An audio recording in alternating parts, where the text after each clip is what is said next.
looking at the particle in a box problem, and now we're going to actually go through the solution. So we had from last class period, last Tuesday, two important things. It's coming. Okay. Two important things that we use to solve this problem.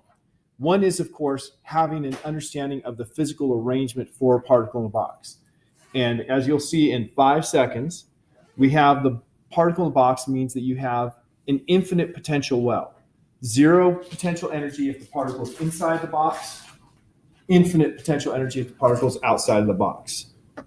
So that's our physical situation, which classically is very simple.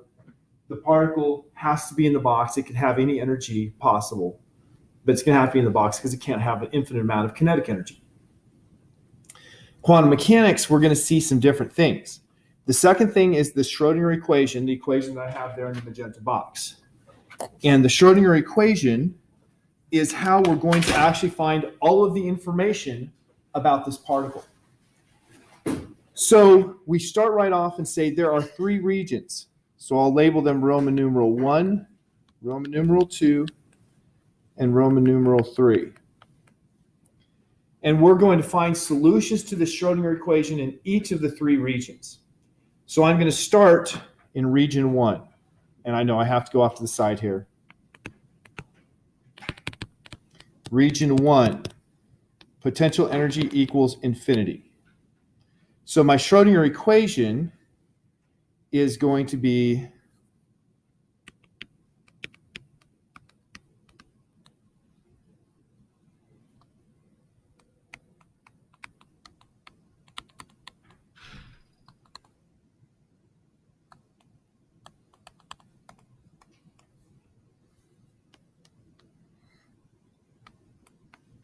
that's rewriting the Schrodinger equation, just moving the v across. Now, in this case, E minus V is a negative value. It's negative infinity, right? It's a negative value. I'm going to go through and do the ridiculous math just so we can see a solution and then take the obvious outcome. So the ridiculous math, why is it ridiculous? Because that's infinite for V. So the solution for this kind of equation, we first will write this as solved for the derivative. So solving for this derivative, d second psi dx squared is equal to minus 2m over h bar squared e minus v psi. That's actually the Schrodinger equation that we're going to use for all 3 regions. It's just the v value is going to change. So in this case, well, in all cases, I'm still general. I actually didn't need to write region 1 yet because I'm general. The solution to a differential equation like this, notice this is not a first derivative, it's a second derivative. The first derivative was one you could do. The first derivative, you told me last class period, you separate the variables and integrate. This one here, you can't do that because of the second derivative. So you actually have to have differential equations. You have differential equations, Alex, or are you calculus 3 now? Calculus 3, okay. So you have to have differential equations to have learned. I don't expect any of you to have had differential equations. What I do is I tell you a differential equation of this form has a solution psi is equal to e to the b, not m, to the bx. And so what you do is you say, well, if psi has a solution of e to the bx, then what's the second derivative of psi? And I think we got this far last class period, didn't we? Maybe? What's the second derivative of psi here? Let's start with what's the first derivative.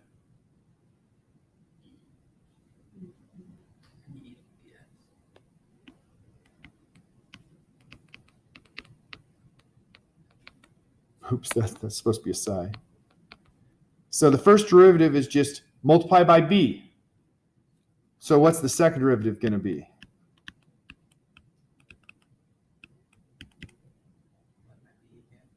Yep.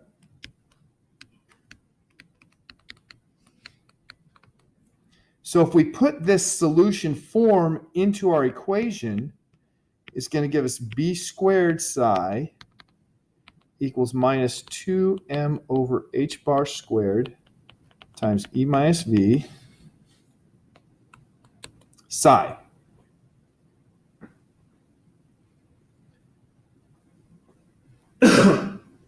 For the case of now we're this far. Now we have to go to region 1, region 2, and region 3. So for region 1,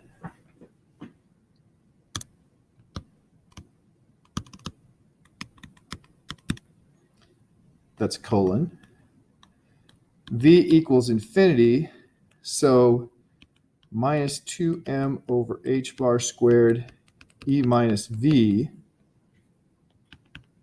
The e is insignificant, right? Because it's finite. And so we have minus a minus, so it's plus.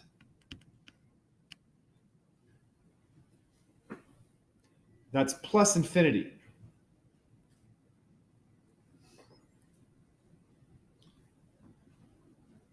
That would mean that our b value would have to be what?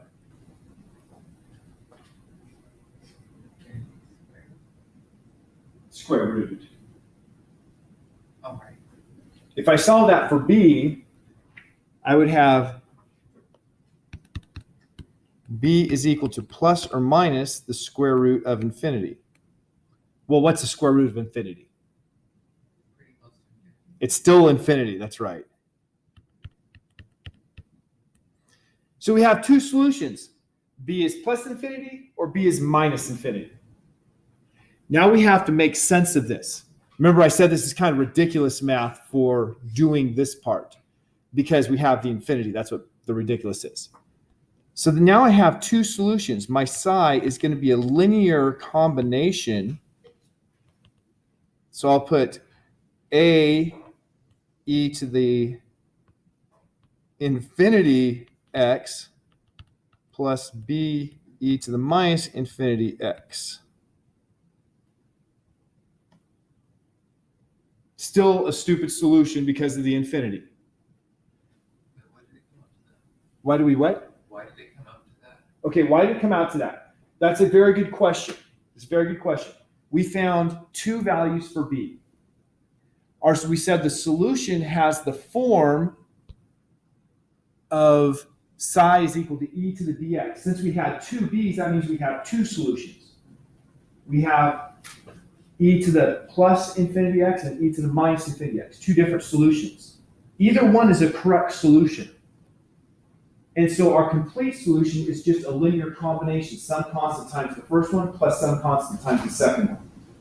And then we have to ask ourselves, what are these some constants?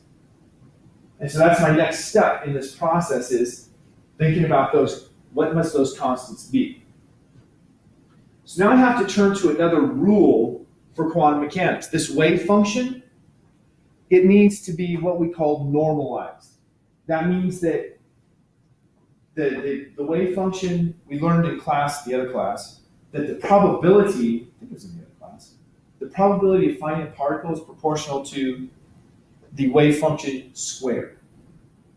Right? It was in the other class we were talking about the light and the probability of finding a photon was proportional to the intensity, but the intensity was proportional to the electric field squared. The electric field is the wave function for the photon. So now we're looking at the wave function for a particle. We have the same physics. The probability of finding my electron, because well, I'm always doing this for electrons, probability of finding my particle is proportional to that psi squared. Now it's actually psi mod squared. You multiply it by its complex conjugate, which means anywhere there's an I, it becomes a minus I. So if I take this and I square it for each one, I would have, e to the infinity squared, e to the minus infinity. Well, when I square them, it's going to be 2 infinity and minus 2 infinity, which is still infinities. If that's going to be normalized, that means has a probability of the particle being in there is 1, means I have to add up the probabilities for every location. and I'm going to have to come up to 1. Well, it's real clear here. This function is the region going from 0 to minus infinity. At 0, what is the value for psi? If x equals 0. It's a times 1 plus b times 1, because e to the 0 is 1. So it's a plus b, no problem at x equals 0. At x is equal to minus infinity, what do I have?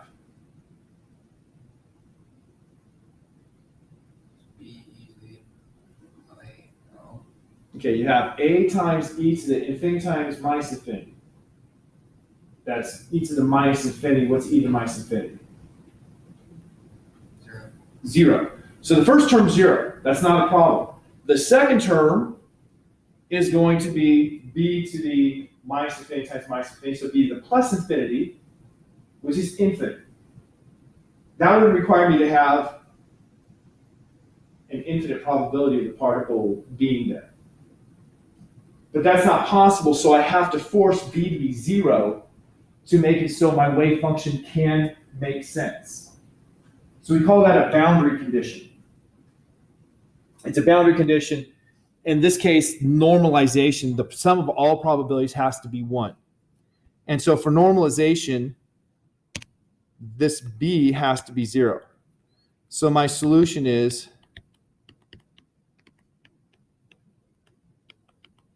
a e to the infinity x for x less than or equal to 0. I can write that.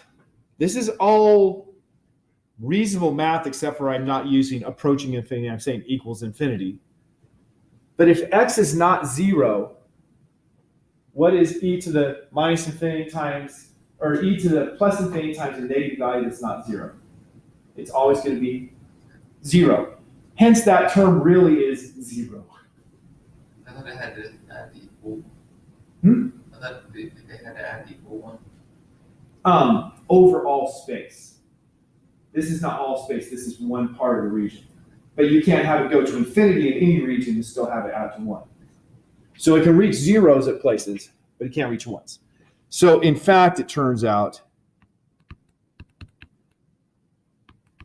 psi region 1 is equal to 0, because for any x that's not at 0 in negative, that term just gives us 0. So that's the reasonable outcome. Why is that reasonable? Because if we look back at our picture, it's not going to have enough energy to be outside of the box. So it makes perfect sense that it has 0 probability of being outside of the box there. That is, its wave function is 0 anywhere on the low end side. Now that we've done region 1, I'm going to jump over to region 3. What's the difference between region 1 and region 3?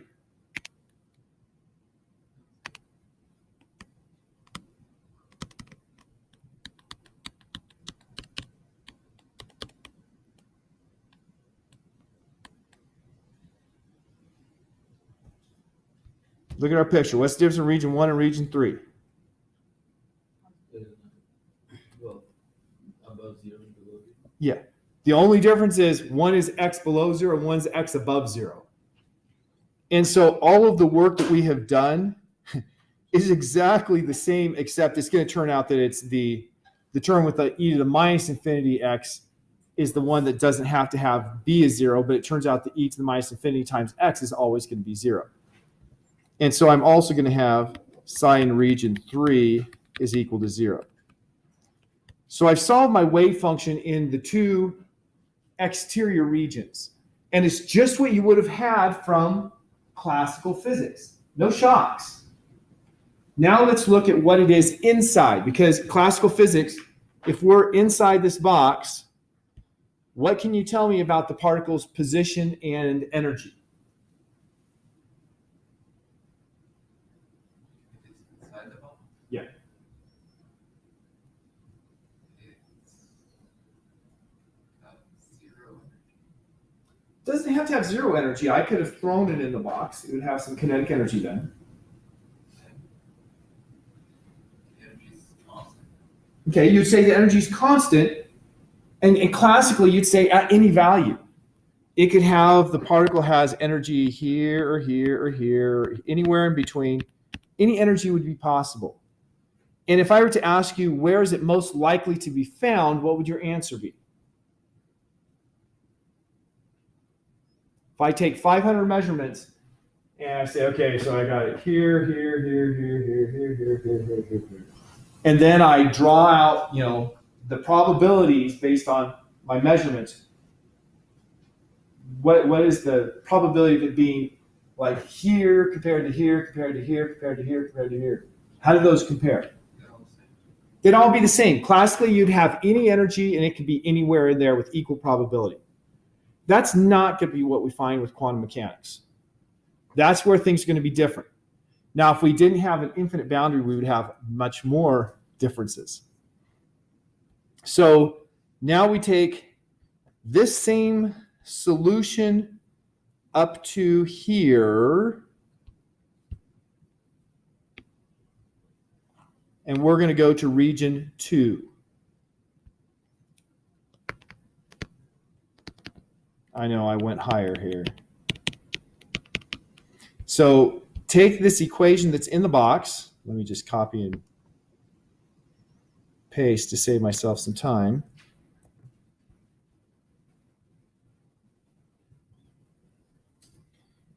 But now V is not infinity. I wrote that wrong. Now V is 0. So this equation becomes B squared psi is equal to minus 2me over h bar squared psi. What is B equal to now?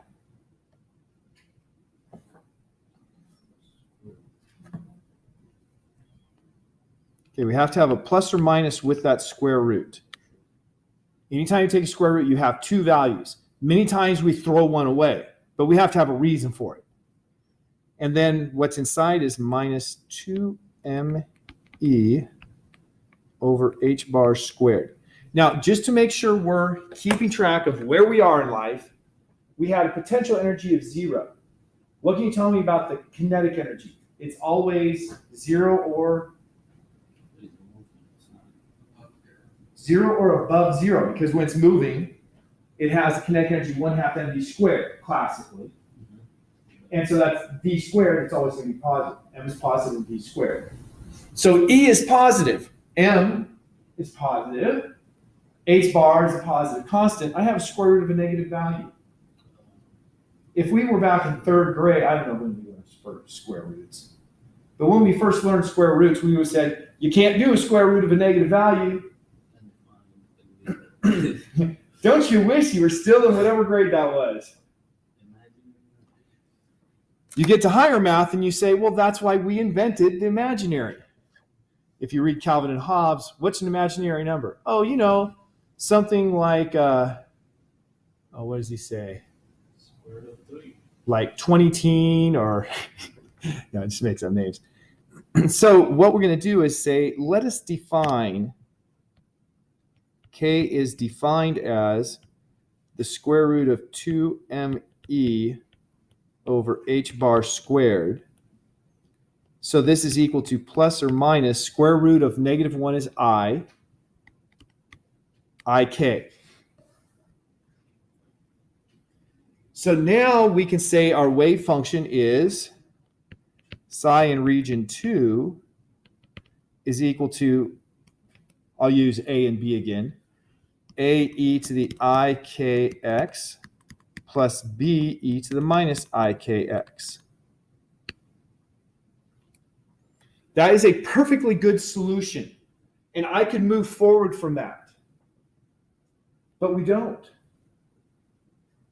We don't, for a simple reason.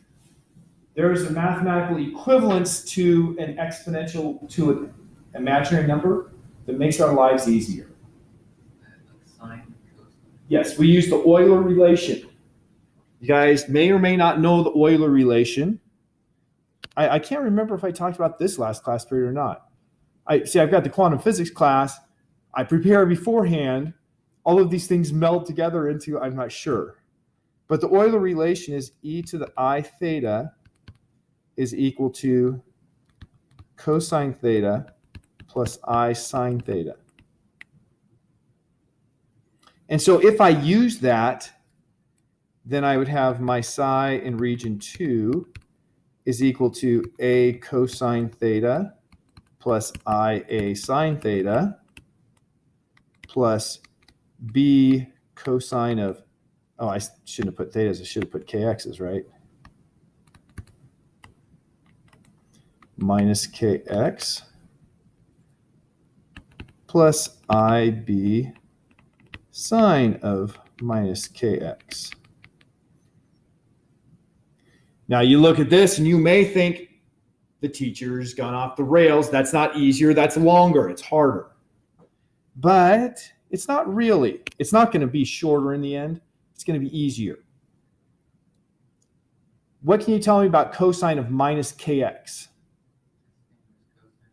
Same as cosine of kx. So this is the same as b cosine of kx. And what about the sine of minus kx?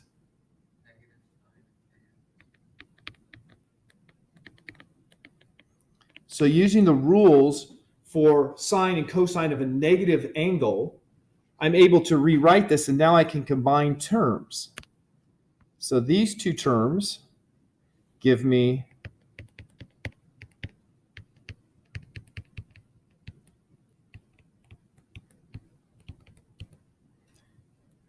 and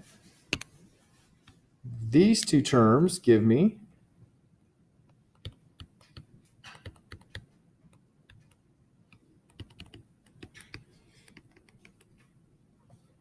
well, nobody said A and B were real numbers. For all I know, and in fact it's true, A plus B is real and I times A minus B is real. So what I'm going to do is to assign a new complex variable for each one of those. So I'm going to write this as psi in region 2 is equal to C cosine of kx plus D sine of kx, where C is defined as A plus B and D is defined as I times A minus B. So I just changed two unknown constants for two other unknown. Sorry. Bless you. When I sneeze, it's also a real spasm. You see on my leg shirt. Can't help it, man. Somebody else sneeze, I blame them. Like a hiccup. So how do you get so that A plus B is real and A minus B is not real? Oh, that's actually a simple thing. Since he had to step out, I'll just show you. A is equal to, let's say, F plus IG. And B is equal to, well, let's just find what B would have to be. If I have A plus, no, I will do it. B is equal to H plus IJ. So A plus B is equal to,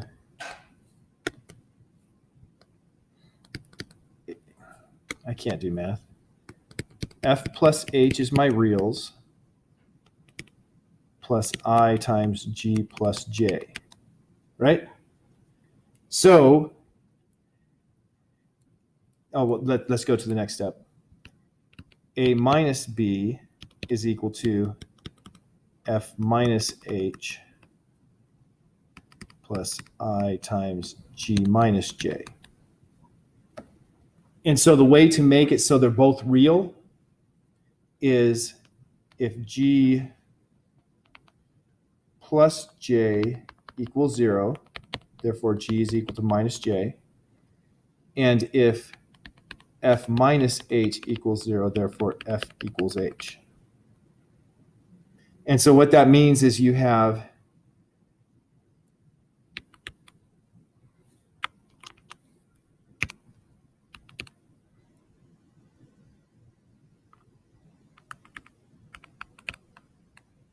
B is the complex conjugate of A. So that's how they can both be true. So A would be F plus G and B would be F minus IG. Yeah. It that's showing that it's possible. For our work, it never matters because we haven't defined what A or B or C or D were yet. We're going to now find what C and D are, and we could go back and find what A and B were, but we don't really care because that's the harder math. So now we have to come back and say, I found the solution. It's all good. It's gotten me nothing. It's gotten me nothing because I don't know what C and D are. So I need a way to find C and D. And that's where we introduce more boundary conditions. Remember, one boundary condition was it's normalized. That is, in the language of quantum mechanics, psi mod squared integrated over all spaces 1.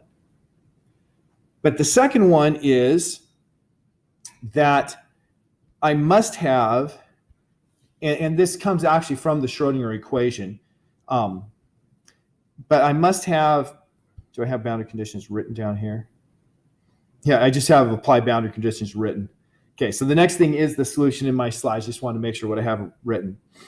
Here is where I have, by the way, written out what we've just done.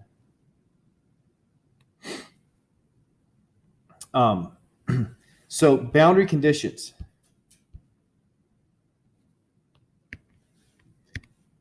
BC for boundary conditions. Psi is continuous. So that means at each boundary, at x equals 0, psi 1 must equal psi 2. And at x equals L, psi 2 must equal psi 3. So that's my continuity boundary condition. We can do this. What was psi 1?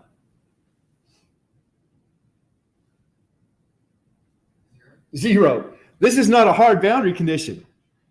So I have 0 is equal to, it was C that I used, right? Just make sure, yeah. C and D is equal to C times cosine of 0 plus D sine of 0. Well, what is cosine of 0? 1. What is sine of 0? So what this gives me is 0 equals C.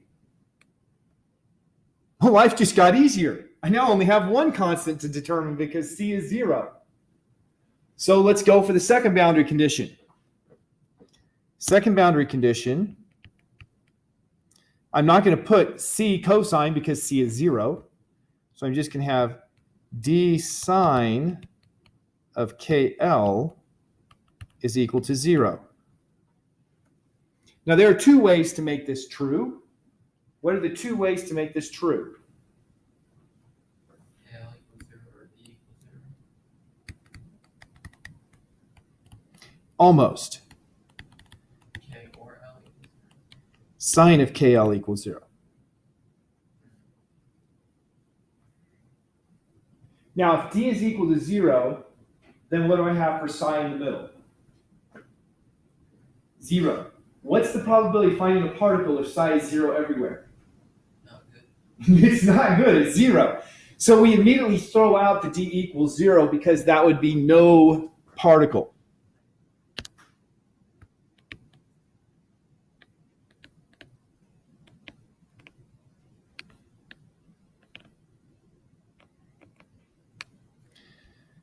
So we're left with sine of KL equals 0.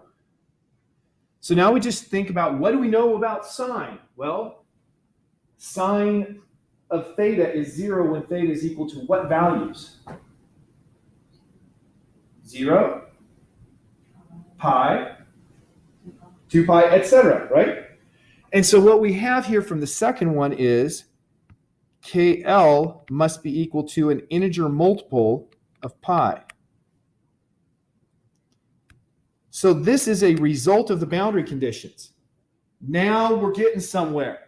Do I know what D is? Nope. But I now have a condition for K. Going back to K, what did I define K as?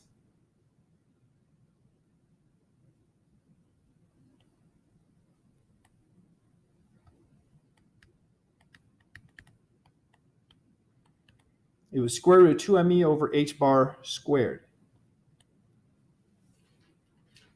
So that times L is equal to n pi. Suddenly, I have a condition for energy. There are only certain energies available. It's quantized, hence the term quantum physics. Now I can see there's only certain energies, so I'm going to solve this equation for energy. So I will obviously square both sides. So I have 2me over h bar squared times L squared equals n squared pi squared. And then I just divide everything by what ain't E on the left side.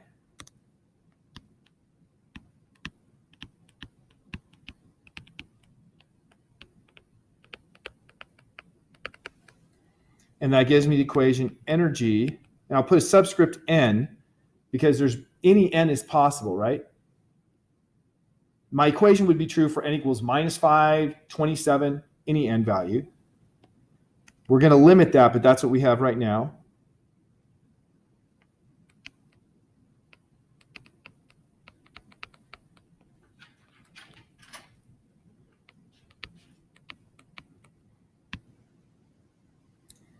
So there's an equation for the energies.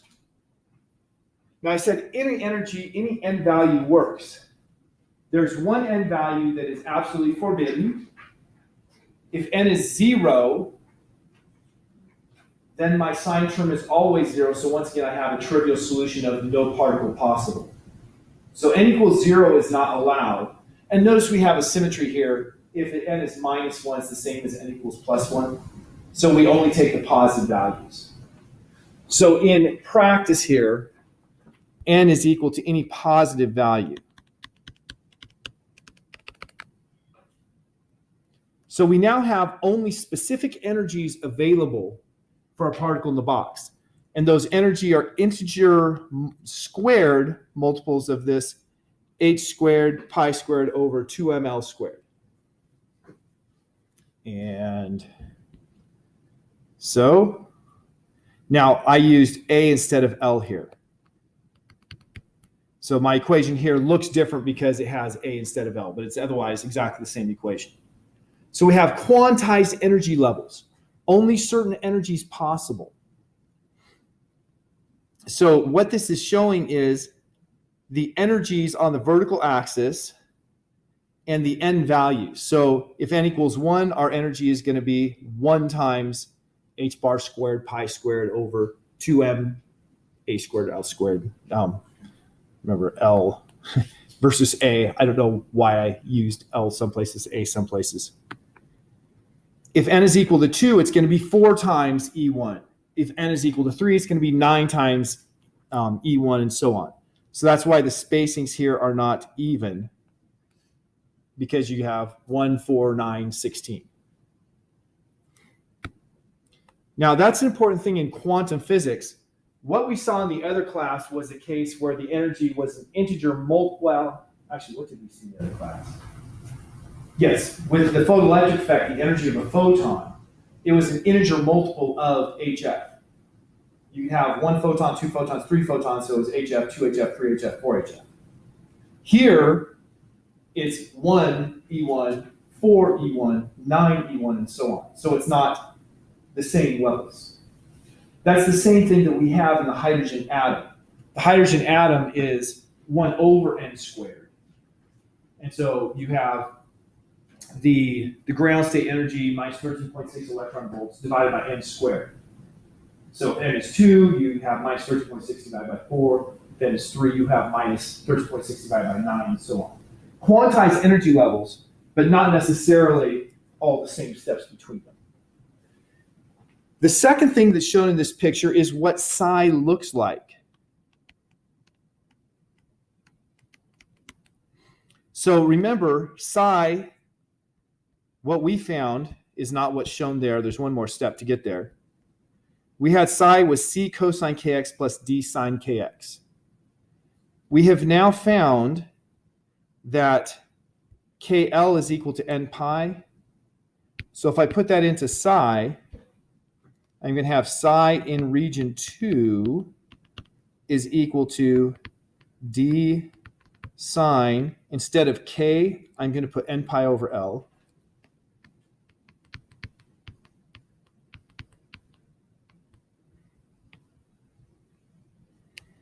So there's my psi function inside the box. It's just a sinusoid. It's going to be 0 at each edge of the box because that's what our boundary condition was. Still don't know D. Do I care about D? In quantum physics, I do. For this problem, I don't. For this problem, it doesn't matter to me, but if I was actually going to do some quantum physics things, it would matter. So how do we get the value for D? That comes from our condition of normalization that I talked about. The integral over all space of the probabilities has to be 1. So for normalization, where do I have? So I'm just going to do it underneath here. So for normalization,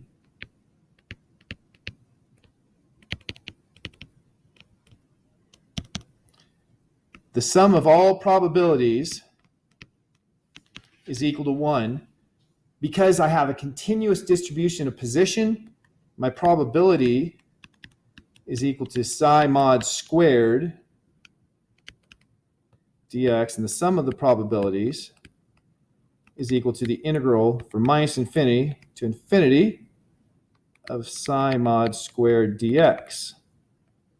So I break that up into 3 integrals, the integral from minus infinity to 0 of psi 1 star times psi 1. Psi mod squared means complex conjugate. The star means complex conjugate. Change all the i's to negative i's. We don't have i's in any of our answers now. Because we changed from e to the ikx to sine cosine, we don't have any i's. So for our purposes, psi star is psi. And psi mod squared is just psi squared. But in a general quantum problem, you have to pay attention to that. So that's going from minus infinity to 0, plus from 0 to L, psi 2, plus from L to infinity, psi 3, psi, whoops, 1, 2, 3. And that has to equal 1. So there's my normalization condition for continuous distribution of probabilities. And as we said, since psi 1 and psi 3 are zeros, both of those integrals are just integral of 0, which is 0. So all I have to worry about is the integral from 0 to L of d star sine of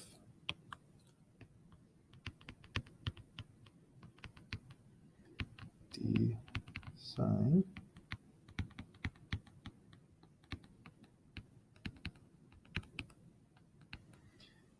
So I have that integral. Now, like I said, it turns out that D is going to be real. Well, D can be real. It's our decision. We're going to make it real. But I did this quite literally, put the D star to say that's the complex conjugate. So D mod squared integral from 0 to L of sine squared n pi over Lx dx equals 1. Now we have an integral of sine squared dx. What can you guys tell me about sine squared? 1 minus cosine squared. That's a correct statement. It's not the one I want to use, but it's a correct statement. It's good to have correct statements.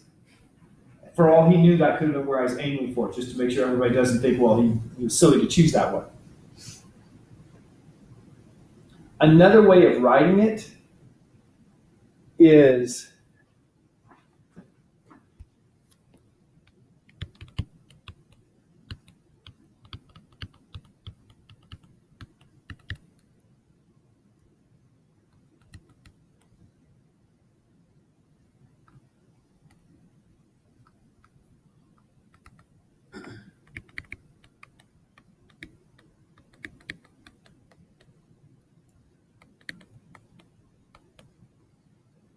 it's 1/2 of 1 plus sine of 2n pi over Lx. That just comes from an identity. Doing this integral is easy because we're integrating from 0 to L. If I integrate sine of 2n pi over Lx, going from 0 to L, I'm going to be going from 0 to 2 pi if n is 1, or 0 to 4 pi if n is 2, or 0 to 6 pi if n is 3, so on. I'm going to be doing an integer number of cycles. An integral is adding the area under the curve. So if I do one cycle of sine, what's the area under the curve? 0, because it's exactly symmetrical, spends exactly the same amount above and below. So the integral of the sine term is going to give me 0 when I do this replacement. So all I'm going to have to really do is the integral of 1/2 dx.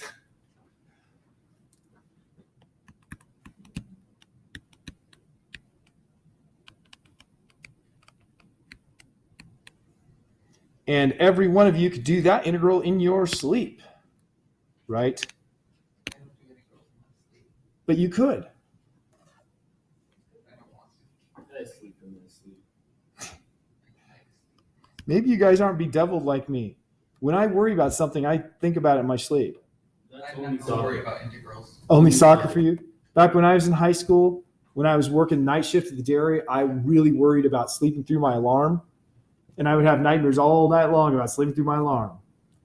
These days, I have nightmares about not grading homework and stuff.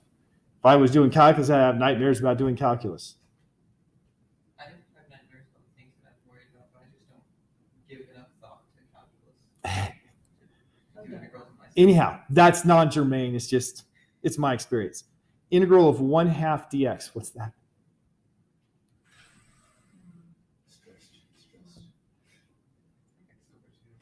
Okay, x over 2. I'm putting in my limits from L to 0. That's L over 2.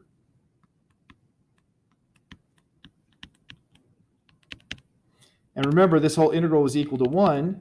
So that means d mod squared is equal to 2 over L. So d is equal to square root of 2 over L. Now, notice I went from d mod squared to d. That's where I made the decision. I'm going to make this real. I could have taken other things. I could have said it's I times square root of 2 over L.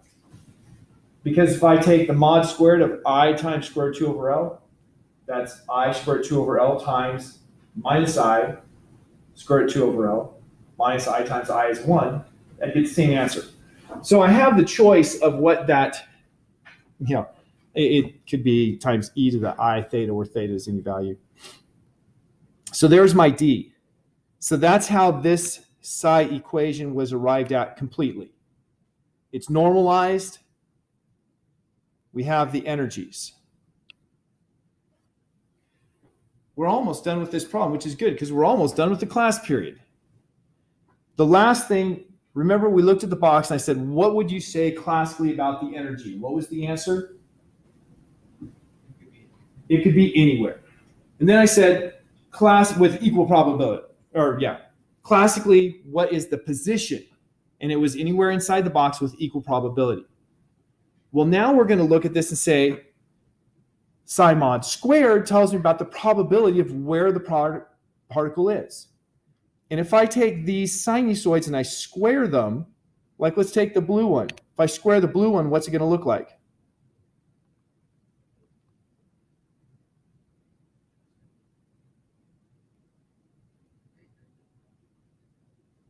This one? Actually, Squaring the this should have been cosine rather than sine. Should have been that. It's still the same outcome, but I wrote the wrong trigonometric identity, right? Because 1 minus cosine gives you 0 for x equals 0. You square it, you're going to have something that looks like this. It's a sinusoid, actually. It's one complete cycle of a minus. Using that equation we just did. Right, the sine squared. So it's going to have a peak right in the middle. So it's most probable, if it's in the n equals 1 state, to be at the middle. Probability being the edge is 0. But if it's in the n equals 2 state, if I take that red one and square it, the red one squared is going to have 2 peaks. That's not red.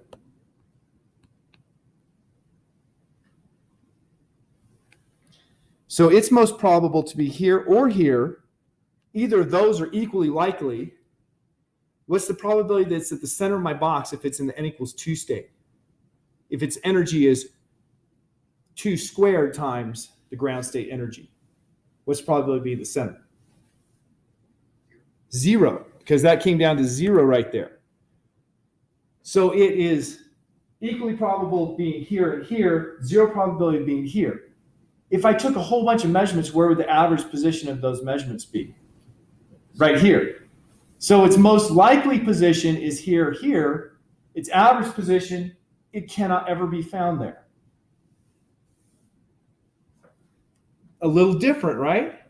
Once again, you think back to Feynman's statement about, if you'll just accept that nature can do these things, you'll find it's really beautiful. And so you can go to higher levels here and square them to get the probability and find that the position can be different locations with higher and lower probabilities. In all cases, the average value, if you take the position measurements, is going to be at the center. Just a few more things. I said the solutions had to be normalized. There's another rule that we have, that the solutions have to be orthogonal. How many people are familiar with the word orthogonal? Okay, 2 out of 3. Not bad at all. I know. Of course, it's like, what? How did they know this? I don't know how they knew it either, of course. So, what does orthogonal mean? You're talking physically, perpendicular. Perpendicular. How much math have you had, Gila? Too much? Gila knows the whole thing. Orthogonal is perpendicular, except for perpendicular is 2-dimensional. Right? 3-dimensional, we've talked about normal. The normal direction, not the same as normalized. If we have n-dimensional, where n is any integer, then we use orthogonal. So perpendicular is the 2-dimensional equivalent to orthogonal. So that means that each one of these vectors, because we take these wave functions and we call them vectors sometimes, has to be orthogonal to all the rest of them. There's a good reason for this. We call this solution space in which all of our solutions are Hilbert space. And what's special about this Hilbert space is you have a complete set of solutions that are mutually orthogonal. What this means is it's like our 3-dimensional space. How many dimensions do we have in space? 3. And what's special about those 3 dimensions? We started this very beginning of the semester. They have to be mutually perpendicular. They're each orthogonal. The reason is we can describe the position of any object as this much in one direction, this much in another, and this much in the third. The same thing applies in our Hilbert space here for the quantum solutions, that each solution has to be orthogonal to the others. So any actual state, I don't have to start my particle in state 1 or state 2. It could be 50% in state 1 and 50% in state 2. And so my total solution those have to be orthogonal, so I specify exactly one state when I say it's 50% state 1 and 50% state 2. So mathematically, how do we show orthogonality? The integral of psi m star psi n has to be equal to the Kronecker delta, delta mn equals 1 if m equals n, 0 if m is not equal to n. And so integral of d star sine of of m pi over Lx d sine of n pi over Lx dx needs to be Kronecker delta mn, and then we'd have to do our integral. Now, we're not going to do the integral because our time just ended. But if you do this integral, you find indeed that integral is 0 unless m is equal to n. And if m is equal to n, that integral is going to give us 1, as we already did. It's actually not hard to do it. Use the same identity that I kind of screwed up the first time, and you will have the 1 is going to be a cosine of the difference between the m and n times pi over Lx. And so that's a sinusoid. And then, of course, you had the other term that's the cosine of the sinusoid. They both have period of 2L over n. So you're integrating over an integer number of waves of a sine wave and a cosine wave. The average for an integer is going to be 0. So it's pretty quick. We're out of time. That's our quantum physics for this class. Want more? Talk to Alex. Next semester, are you going to be interested in taking quantum or modern, Gila? Okay. I guess Carrie knows I still haven't followed through in scheduling for classes next year, but yeah, I have to keep that in mind. But learn a lot more. All right, let's have ourselves